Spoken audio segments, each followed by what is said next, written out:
भिवानी के हासी रोड पर शकुंतला गार्डन में पूर्व मंत्री ठाकुर वीर सिंह की जयंती के अवसर पर एक विशेष कार्यक्रम का आयोजन किया गया। कार्यक्रम में भिवानी नंदनगर लोकसभा सांसद चौधरी धर्मवीर सिंह, पूर्व शिक्षा मंत्री रामविलास शर्मा सहित अनेक गणमान्य लोग शामिल हुए। इस अवसर पर उनके जीवन पर भी विशेष प्रकाश डाला गया। आज ठाकुर वीर सिंह की 99वीं जयंती के अवसर पर विशेष कार्यक्रम का आयोजन किया गया, जिसमें शहर के सभी वर्गों के लोगों ने बढ़ चढ़कर भाग लिया और उनके चित्र पर पुष्पांजलि अर्पित की। भिवानी सांसद ने कहा कि ठाकुर वीर सिंह कोऑपरेटिव मूवमेंट के जनक थे, जिसको आज भारत सरकार भी अपना रही है। उन्होंने कहा कि नरेंद्र मोदी और अमित शाह भी कोऑपरेटिव मूवमेंट को अपना रहे हैं। आने वाली पीढ़ियों को उनके दिखाए मार्ग पर चलना चाहिए और समाज में अपना योगदान देना चाहिए। वहीं ठाकुर विक्रम सिंह ने कहा कि आज ठाकुर वीर सिंह की जयंती के अवसर पर एक विशेष कार्यक्रम का आयोजन किया गया है, जिसमें शहर के सभी वर्गों के लोगों ने हिस्सा लिया है।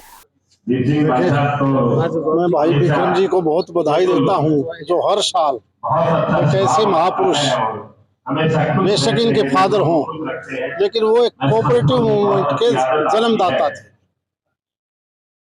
एक समय ऐसा था जब उन्होंने सारे प्रदेश में ये सहकारिता आंदोलन और सरकार में रह के चलाया, और उसका नतीजा ये था कि उनकी सोच थी कि हमें बेरोजगारी खत्म करनी है, एक कोऑपरेटिव मूवमेंट को आगे बढ़ाना है, तो इसको सरकार में शामिल कर लो। उस वक्त जब वो कोऑपरेटिव बैंक हो, लैंड डेवलपमेंट बैंक हो, कॉनकास्ट हो, कॉनफेड हो, शुगर मिल हो, ये कैसा आंदोलन को बढ़ावा दिया था। लेकिन बदकिस्मती से उनके जाने के बाद वो मूवमेंट कमजोर पड़ा, और आज उसी बात को आगे बढ़ाते हुए केंद्र सरकार ने, माननीय अमित शाह जी ने फिर दोबारा सारे देश में उस कोऑपरेटिव मूवमेंट को एक मजबूती देने के लिए अलग विभाग बनाया।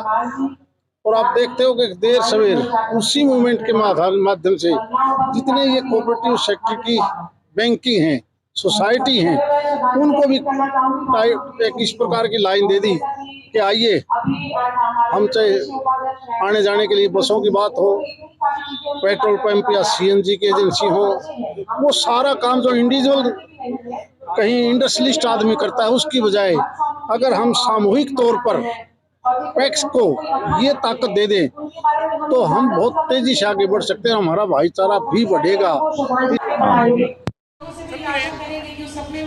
आज हम ठाकुर वीर सिंह जी, मेरे पिताजी की 99वीं जयंती का आयोजन कर रहे हैं, जिसमें अभी आपके देखा है कि पूरा समाज और छत्तीस बिरादरी के साथी हमारे यहाँ पर पहुँचे हैं। उनका भी मैं बहुत बहुत अभिवादन करता हूँ, स्वागत करता हूँ। उनको भी आज के दिन की बधाई देता हूँ।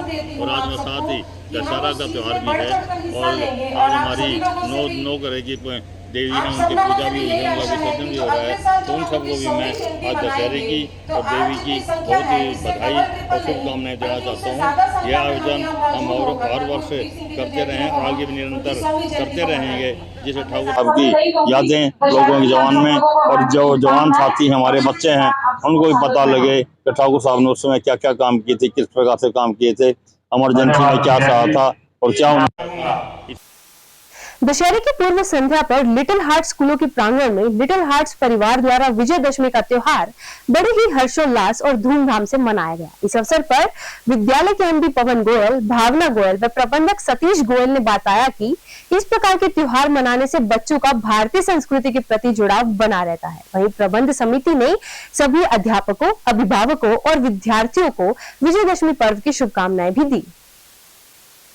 इस बारे में विद्यालय निदेशक राम सिंघल, राहुल गोयल, विनय गोयल व निश्चल गोयल ने बताया कि विद्यालय में रावण दहन कर बच्चों को बुराई पर अच्छाई की जीत का संदेश दिया गया। इस अवसर पर बच्चों ने अनेक प्रस्तुतियां देकर त्योहार से संबंधित संदेश दिया। नन्हे मुन्ने बच्चों ने बहुत ही रोमांचकारी तरीके से इस त्योहार को मनाया हुआ है, त्योहार के प्रति अपना समर्पण दिखाया। उन्होंने बताया कि वास्तव में ये त्योहार बताता है कि हमारे अंदर छिपी बुराइयां जैसे हिंसा, ईर्ष्या, द्वेष को हटाकर मानवता का संचार करना चाहिए। जिस प्रकार भगवान श्री राम ने 10 सिर वाले बुराई रूपी रावण को मारकर अच्छाई की विजय का परचम लहराया था, वैसे ही हमें हमारे समाज में समानता, भाईचारे को अपनाकर अच्छाई की नींव को मजबूत करना चाहिए।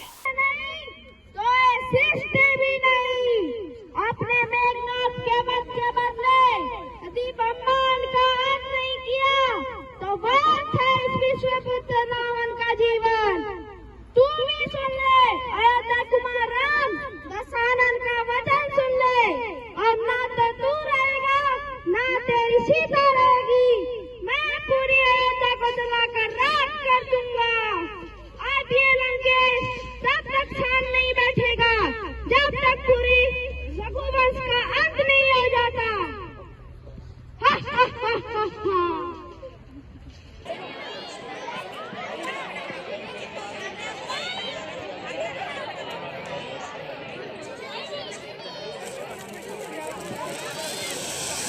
बोलो जय श्री राम, जय श्री राम, बोलो पवन सुत हनुमान की, बोलो पवन सुत हनुमान की, जय श्री राम।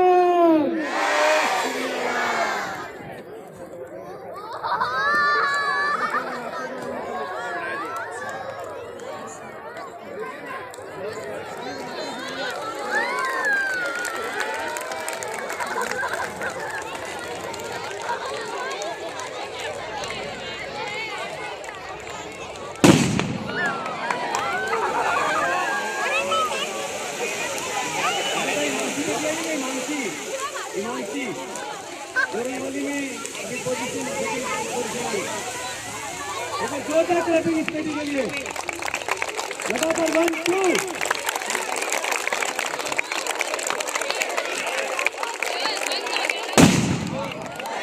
Very good. ये बेटी सेकंड पोजीशन में इसकी। मंगलवार को सूर्यनगर वार्ड नंबर 11 के क्षेत्रवासियों ने अपने क्षेत्र में बनी बिजली और सड़क समस्या को लेकर पार्षद के खिलाफ जमकर रोष व्यक्त किया। वहीं इस अवसर पर उन्होंने प्रशासन से मांग की है कि जल्द से जल्द क्षेत्र में बनी समस्याओं का समाधान किया जाए ताकि उन्हें परेशानियों से निजात मिल पाए। वार्ड नंबर 11 के नागरिकों ने रोष प्रकट करते हुए कहा कि दूसरी बार उनके द्वारा पार्षद सुनने के बावजूद पार्षद द्वारा उनकी सड़क को पक्का करने की डिमांड को पूरा नहीं किया जा रहा है और न ही बिजली की आपूर्ति सुचारू रूप से की जा रही है। वहीं उन्होंने बताया कि वे अपनी इस समस्या के बारे में कई बार पार्षद व संबंधित विभाग को अवगत करवा चुके हैं, लेकिन आज तक उनकी गली में कोई भी बिजली का खंभा नहीं लगा है, जिसके कारण उन्हें बिजली आपूर्ति के लिए काफी मशक्कत करनी पड़ रही है। बताओ। मैं वार्ड नंबर 11 से राजपाल, ये हमारी एमसी साहब से रिक्वेस्ट है कि चारों तरफ से गलियां बन चुकी हैं और हमारे वार्ड नंबर 11 की गलियां अभी बनी नहीं है, कोई निर्माण नहीं हुआ। और हमारी शराब जी से भी ये रिक्वेस्ट है कि वो यहाँ आकर के हमारी गलियों को देखें कि 2 बार योजना का लाभ ले चुके हैं करमवीर जी और एक बार भी हमारी गलियों की तरफ इधर कोई ध्यान नहीं दिया है, ना इधर वो कभी आए हैं कि भाई हमारी जनता की सुने क्या समस्या है क्या नहीं है। बाकी ये 2 पोल इधर गाड़ गए वो, और बाकी का कार्य अभी पूरा नहीं। सूर्यनगर की निवासी हूँ, राजवाला मेरा नाम है और आज हम अपने पार्षद का अपनी एरिया की तरफ ध्यान दिलाना चाहते हैं। काफ़ी टाइम हो गया देखते हुए, पहले तो ये बहाना था कि सरकार ने हमें अभी साधन नहीं दिए या हमारे से काम करने के ऑर्डर नहीं दे रही। अब तो सरकार ने बजट भी पास कर दिया है, पूरा शहर की गलियां लगभग बनी हुई हैं। एक हमारा एरिया ऐसा पिछड़ा हुआ है, यहाँ ना पोल की व्यवस्था है, ना बिजली तारें बांस के खम्भ उस पे आई हुई हैं, लंबे लंबे लठों पे या बांसों के ऊपर, जिससे अनहोनी होने का खतरा भी बना रहता है। जानवर उन पोलों को गिरा देते हैं लकड़ी के और फिर तारे नीचे गिर जाते हैं, जिससे निवासियों को बड़ा तकलीफ होती है। रात के अंधेरे में भी यहाँ कोई पोल पे लाइट की व्यवस्था नहीं है। बात यह है कि हमारी कॉलोनी में बहुत ज़्यादा समस्याएं बनी हुई हैं, जैसे कि गली में जिस तरह लगा नहीं, 3 खंभे लगा दिए गए हैं, खंभे लगाकर उन पर तार नहीं पूरी गई है। अब तक कोई पक्की गली नहीं है, गलियों में रात को अंधेरा बना रहता है। इन समस्याओं को प्रशासन को हम बार बार अवगत करवाया जा चुका है, हमारी कोई सुनवाई नहीं हो रही। विश्व शांति के लिए अखंड भारत माता मंदिर परिसर में चल रहे यज्ञ में मंगलवार को छठे दिन पूर्व विधायक एवं मंत्री वासुदेव शर्मा ने पूर्ण आहुति डाली। वहीं इस अवसर पर जर्नलिस्ट क्लब भिवानी के प्रधान ईश्वर धामू सहित अनेक गणमान्य व्यक्ति भी उपस्थित रहे। देवसर मोड़ के निकट अखंड भारत माता मंदिर परिसर में आचार्य माईजी महाराज के आशीर्वाद से आचार्य धर्मेंद्र अंगिरा द्वारा की जा रहे यज्ञ के छठे दिन पूर्व मंत्री व विधायक वासुदेव शर्मा ने पहुंचकर पूर्ण आहुति डाली। वहीं इस अवसर पर जर्नलिस्ट क्लब के प्रधान ईश्वर धामू ने कहा कि यज्ञ का अर्थ मंत्र उच्चारण के साथ केवल घी व सामग्री डालना ही नहीं है, बल्कि यज्ञ का अर्थ है सत्कर्म, त्याग, संपूर्ण व शुभ कार्य। वहीं उन्होंने बताया कि यज्ञ कर्मकांड की विधि है जो परमात्मा द्वारा ही हृदय से संपन्न होती है। इस अवसर पर नगर के अनेक प्रबुद्ध नागरिक भी उपस्थित रहे।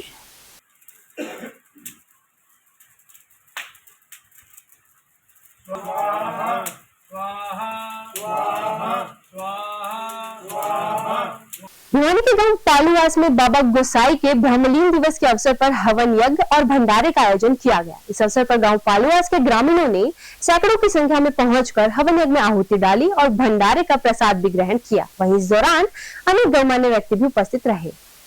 गौरतलब है कि आज विजयदशमी के दिन बाबा गोसाई ब्रह्मलीन हुए थे। इसी अवसर पर आज गांव पालूवास में ग्रामीणों के द्वारा हवन यज्ञ और भंडारे का आयोजन किया गया, जिसमें बाबा के जयकारे लगाए गए और प्रसाद वितरण भी किया गया, जिसमें ग्रामीणों ने बाबा का प्रसाद ग्रहण किया। और कांग्रेस के वरिष्ठ नेता नरेश तंवर ने बताया कि प्रति वर्ष गांव में बाबा के ब्रह्मलीन दिवस के अवसर पर हवन और भंडारे का आयोजन किया जाता है। उसी कड़ी में आज ग्रामीणों ने बढ़ चढ़कर कार्यक्रम में हिस्सा लिया और बाबा को याद किया। जो हर साल की तरह विजयदशमी के दिन हवन यज्ञ किया गया, भंडारे का आयोजन किया गया, जिसमें मुख्य रूप से गांव के सभी गणमान्य व्यक्ति हाजिर रहे और साथ में बाबा गोसाई जो कि गांव पालवास के अंदर जिसकी समाधि है, इस समाधि पर हर दशमी के दिन और चंदन की दशमी के दिन लोग यहाँ मन्नत मांगने के लिए आते हैं हर महीने की। और मैं ये विशेष रूप से बताना चाहता हूँ कि बाबा गोसाई जब भी कोई गांव के ऊपर संकट होता है उसमें विशेष रूप से उनका आशीर्वाद होता है। कोई भी प्राकृतिक आपदा यहाँ नहीं आती। जब ये जीवित थे उस समय कहते हैं कि जब भी एक बार बहुत बड़ी महामारी आई जिससे घरों के अंदर लोग भी बहुत बीमार पड़े और इलाके के पशु बहुत ज्यादा बीमार हो गए थे और काफी पशु मरे थे, तो उस समय बाबा गोसाई ने यहाँ झाड़े का एक सिस्टम चलाया था, जो कि एक डाब की जेवड़ी के नीचे से उन सभी पशुओं को और ग्रामवासियों को निकाला गया था और झाड़ा लगाया गया था। उसके बाद पूरे गांव के अंदर और इलाके के अंदर सुख शांति हो गई थी। ऐसी अनेक ऐसे उदाहरण हैं। एक बार किसी किसान की गाड़ी का धुर्रा टूट गया था और कहते हैं कि बाबा गोसाई ने उसके अंदर उंगली लगा करके उसने बाबा गोसाई का नाम लिया। उसने दिखाई नहीं दिया, लेकिन बाबा गोसाई ने उंगली लगा करके वो गाड़ी वहां गांव तक पहुंचाई और उसकी बाबा गोसाई की उंगली कट गई। तो वो सुबह आया, बोला बाबा गोसाई मेरे आपको बोला ये कष्ट हुआ, और उन्होंने कहा कि मेरी ऐसे गाड़ी का धुर्रा टूट गया था और मैं यहाँ तक आपके नाम से ले आया। अरे बोला बावड़े भाई, बोला मेरी उंगली का देख के हाल हो रहा है, मैं वो उंगली लगाकर उसको लेकर आया था। मंगलवार को श्रीमती किरण चौधरी और श्रुति चौधरी के निर्देश पर जिला प्रधान अमन तंवर राघव ने श्रीमती किरण चौधरी के निवास पर अपनी जिला कार्यकारिणी की घोषणा की। इस अवसर पर जिम्मेदारी प्राप्त कार्यकारिणी सदस्यों ने एक दूसरे को लड्डू खिलाकर बधाइयां दी और अपनी जिम्मेदारी पूरी निष्ठा से निभाने का संकल्प भी लिया। आपको बता दें कि श्रीमती किरण चौधरी व श्रुति चौधरी के निर्देश पर जिला प्रधान अमन तंवर राघव ने श्रीमती किरण चौधरी के निवास स्थान पर अपनी जिला कार्यकारिणी की घोषणा की। इस अवसर पर अमन राघव ने सभी पद अधिकारियों को संगठन को और मजबूत बनाने पर जोर दिया और कहा कि आने वाला समय कांग्रेस का है। बीजेपी की गलत नीतियों में आम आदमी त्राही त्राही कर रहा है, लोग बदलाव चाहते हैं। ऐसे समय में जरूरत है हम सबको जोड़ने की, इसलिए मजबूत संगठन की जरूरत है। लोकसभा चुनाव में श्रीमती श्रुति चौधरी विजय बनाने के लिए तन मन से जुट जाने का आह्वान उन्होंने किया है। ऐसे में संगठन जितना मजबूत होगा उतना हम ज्यादा वोटों से जीतेंगे। अमन राघव ने सभी पदाधिकारियों को निर्देश दिए कि वो सभी अपने अपने क्षेत्र में टीम का गठन करें। अमन तंवर राघव ने जिला कार्यकारिणी की घोषणा की। वहीं इस अवसर पर एक दूसरे को लड्डू खिलाकर बधाई दी गई। इस अवसर पर Hari Singh advocate, block coordinator Devraj Mehta, महिला महासचिव सविता मान, दिलबाग नीमड़ी, अशोक राघव, दीपेश सारासर, जगदीप सांगवान, डॉक्टर सुभाष और श्यामलाल चारण उपस्थित रहे। जिला कांग्रेस का विस्तार करते हुए मैडम किरण चौधरी जी के दिशा निर्देश के अनुसार, प्रदेश अध्यक्ष सुधा जी के निर्देश के अनुसार आज हम सभी महिलाओं ने अपनी महिला कार्यकारिणी का विस्तार किया है। आने वाला समय चुनावी माहौल है और सभी महिलाएं जितनी भी हमने ब्लॉक अध्यक्ष, उपाध्यक्ष, जिले का कार्यकारिणी का विस्तार किया है, बड़े मन से, उमंग से, उत्साह से आज ये यहाँ मैडम किरण चौधरी जी के निवास पे आई हैं और सभी एक संकल्प लेके आई हैं कि आने वाला समय हमारा कांग्रेस का है और भिवानी महेंद्रगढ़ लोकसभा की बहन श्रुति जी को यहाँ से मेंबर ऑफ पार्लियामेंट बहुमत भारी मतों से जीत के जाए, ऐसा मेरी बहनें संकल्प लेके आई हैं। वो सभी का मन है कि हम सब महिलाएं हैं, सबका मन भी है कि आने वाले हरियाणा की कमाल, हरियाणा की जो कमान संभाले, हरियाणा के सिरमौर बने। हम सब महिलाओं ने ध्येय किया कि इस बार मैडम किरण चौधरी जी हरियाणा की कमाल संभाले। मैं हूँ जी सुमन कुंगड़, पूर्व में जिला पार्षद रही हूँ, हल्का बुआनी खेड़ा से। आज हमारी जो महिला कार्यकारिणी की बैठक थी और मैडम अमन तंवर जी ने हमें यहाँ पे इनवाइट किया था, तो इसलिए हम सब महिलाएं यहाँ पे इकट्ठी हुई हैं। और जो आगे की जो कार्रवाई है, जो लोकसभा चुनाव को लेकर है, उसकी जिम्मेवारी मैडम ने हमें दी है। और मुझे जो हल्का अध्यक्ष मैडम ने बनाया है, जो मेरे शीर्ष नेता हैं, इन सभी का मैं बहुत बहुत धन्यवाद करती हूँ। और जो भी जिम्मेवारी मुझे दी है, मैं उसे पूरी निष्ठा के साथ निभाऊंगी और ज्यादा से ज्यादा महिलाओं को अपने संगठन में जोड़ने का काम करूँ। मेरा नाम बेबी है, मैं हल्का तो शाम से हल्का अध्यक्ष हूँ। मेरा यही मिशन है कि हम महिलाएं अच्छा संगठन बनाकर अपनी सरकार को, मैडम किरण चौधरी को और बहन श्रुति चौधरी की मदद करके इन्हें आगे बढ़ाएं। और इस चुनाव के अंतर्गत मैं सिर्फ यही कहना चाहूंगी कि हमारी जो मैम है श्रुति चौधरी, उनको लोकसभा में एक अच्छा पद मिले और हम उनके अंतर्गत काम कर सकें, ताकि हम सभी के लिए, चाहे हमारे युवा हो, बच्चे हो, बड़े हो, बूढ़े हो, सबके लिए अपने तन मन धन से काम कर सकें। और चीन के शहर होंगजू में आयोजित पैरा एशियन खेलों में भिवानी जिले के गांव दिनोद की अरुणा तंवर 44 से 47 किलोग्राम भार वर्ग में ताइक्वांडो खेल में कांस्य पदक लेने वाली देश की पहली खिलाड़ी बन गई है। प्रधानमंत्री नरेंद्र मोदी ने भी ट्वीट कर अरुणा को सफलता के लिए बधाइयां दी। वहीं सफलता के बाद परिजनों को बधाई देने वालों का तांता लगा हुआ है। चीन के शहर होंगजू में आयोजित पैरा एशियन खेलों में भिवानी जिला के गांव दिनोद की अरुणा तंवर ने 44 से 47 किलोग्राम भार वर्ग में ताइक्वांडो खेल में कांस्य पदक लेने वाली देश की पहली महिला खिलाड़ी बन गई है। सोमवार सायं अरुणा ने अपनी चीनी प्रतिद्वंदी खिलाड़ी चैन टोंग को हराकर कांस्य पदक जीतकर एक बार फिर से यह साबित कर दिया है कि बेटियां बेटों से किसी भी मायने में कम नहीं हैं। 23 वर्षीय पैरा ताइक्वांडो खिलाड़ी अरुणा तंवर ने चाइना के खिलाड़ी को हराकर कांस्य पदक अपने नाम किया है, जिसके बाद वह विश्व की चौथे नंबर की ताइक्वांडो खिलाड़ी बन गई है। उनकी इस जीत के बाद उनके परिवार में खुशी का माहौल है। अरुणा के परिजन व रिश्तेदार उसके परिजनों को मिठाई खिलाकर बधाई दे रहे हैं। प्रधानमंत्री नरेंद्र मोदी ने भी ट्वीट कर अरुणा को सफलता पर बधाई दी है। अरुणा का लक्ष्य 2024 के पेरिस में आयोजित पैरा ओलंपिक में गोल्ड मेडल जीतना है। अरुणा के पिता नरेश व दादा सूबेदार छतर सिंह ने बताया कि अरुणा का बचपन से ही ताइक्वांडो खेल से लगाव था। वह टूर्नामेंट नहीं होती तब भी अपनी प्रैक्टिस निरंतर जारी रखती थी। इसी के चलते वह देश के पैरा एशियन गेम्स में देश के लिए कांस्य पदक लेकर आई है। उन्होंने कहा कि दशहरे के पर्व पर उनकी लाडली बेटी ने उन्हें बड़ी खुशी प्रदान की है। चीन से लौटने पर वे बेटी का भव्य स्वागत करेंगे। उन्होंने कहा कि चोट लगने के कारण बेटी अरुणा गोल्ड मेडल नहीं ले पाई, लेकिन उनका गोल्ड मेडल का यह सपना 2024 के पेरिस में आयोजित होने वाले पैरा ओलंपिक खेलों में जरूर पूरा होगा। बाबा जी हूँ और अरुणा को अच्छी तरह से जो है मैंने शुरू से देखा है। इसका शुरू से इंटरेस्ट था इसमें, ताइक्वांडो में, और ये लगातार प्रैक्टिस करती है, चाहे कोई गेम हो चाहे ना हो। और इसने इतना अच्छा गांव का और घर का, हरियाणा का नाम रोशन किया है और हम बहुत बहुत खुश हुए हैं। और अभी रामनवमी के दिन हमारे को बहुत खुशियाँ मिली और हम अभी उसके आने की मतलब वो कर रहे हैं, वेट कर रहे हैं।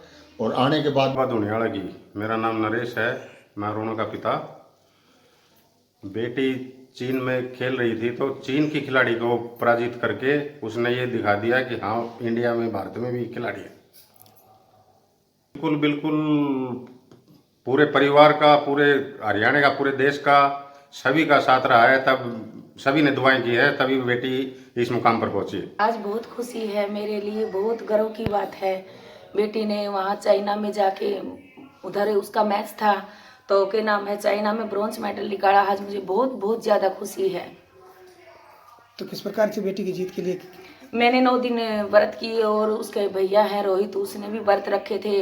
मेरी माता रानी ने बहुत सुनी है। आज बहुत ज़्यादा खुशी है कि नाम, आज विजयदशमी का वो है, त्यौहार है। यस, मेरा नाम डॉक्टर इंदु है और मैं वेस्ट कॉलेज में मनोविज्ञान विभाग में सहायक प्रवक्ता के रूप में काम करती हूँ। और मेरी बहन ने चाइना के खिलाड़ी को हरा करके देश के लिए मेडल जीता है और हम सब बहुत ही गर्वान्वित हैं। हमारा पूरा गांव, पूरा शहर और पूरे देश के लिए ये बहुत ही प्राउड मोमेंट है एंड वी आर सेलिब्रेटिंग। और हम यही एक्सपेक्टेशंस रखते हैं कि बाकी बच्चे इंस्पायर हो। खबरों का सिलसिला यही जारी रहेगा। मुझे और भिवानी हलचल की टीम को दीजिए इजाजत और बने रहिए आपके अपने चैनल भिवानी हलचल के साथ।